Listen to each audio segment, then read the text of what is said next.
දෙවෙනි ස්විච් සක්‍රිය කිරීම සඳහා සමන් රණසිංහ අපගේ WPL සමූහ ව්‍යාපාරයේ අධිපතිතුමාට ඒ වගේම අපගේ ආරාධනාව දෙවෙනි ස්විච් සක්‍රිය කිරීම සඳහා සමන් රණසිංහ මැතිතුමනි දේවිකා හાર્ඩ්වෙයාර් ආයතනයේ කියවීම තමයි කවුරුත් දන්නේ සමන් රණසිංහ මැතිතුමාට ආරාධනා කරන දෙවන ස්විච් තුන්වෙනි ස්විච්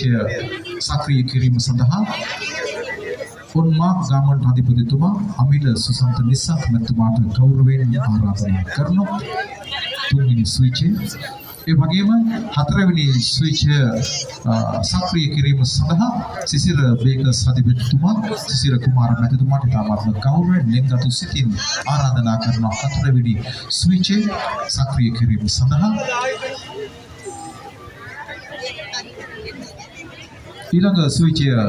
මදුරු ටෙක්ස් අධිපති දයාරත්න මැතිතුමා විසින් ඒ වගේම ඊට සහයෝගය ලබා දෙනවා නීලගිරි මෝටර්ස් අධිපති සමන් මැතිතුමා ඔබ දෙපළම එක ස්විච් එකක් දන්වනු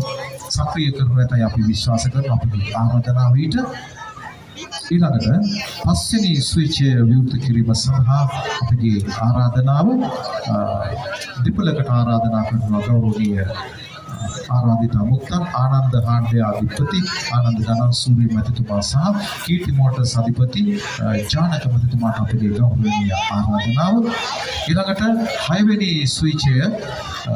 සක්‍රිය කිරීම සඳහා PBK ගාමන් අධිපති නිසංක මැතිතුමාට හයිවේ රනස් අධිපති නිරෝධ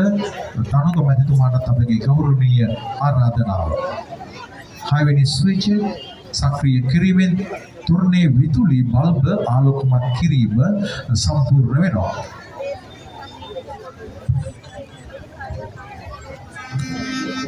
දැන් ඔබට නරඹන්නට පුළුවන් මේක විදුලි රටා මවමින් දහස් සංඛ්‍යාත LED බල්බයන් ඔබගේ නෙත ඉදිරියේ දැල්වනු ලබනවා. මෙයයි අපගේ ශක්තිය අපි දකින මෙයයි අපේ සම්ප්‍රදායේ විචිත්‍රත්වය. අපි හැමතැනම නැවුම් නොවුනත් අපේ සම්ප්‍රදායන් අතහරින්නට කැමති නැති සම්ප්‍රදාය තුල හිඳගෙන අලුත් දේ දකින්නට කැමති ඇත්තෝ වෙමු. ඒ නිසා මේ ලක්බිම උපන් අපි හැමදෙනාම මේ තෙමඟුල දවසේදී සිත් නෙත් සියල්ල සතුටින් පහදාගෙන මේ ඔබ දකින්නේ වරකපල සිංහ සමාජය සමාවන්න වරකපල සිංහල වෙළඳ සංගමය 16 වෙනි වරටත් ඉදිරිපත් කරන මේ තුරන් රාජ්‍යය. ඉතින් මේ 1955 වර්ෂයේ සිට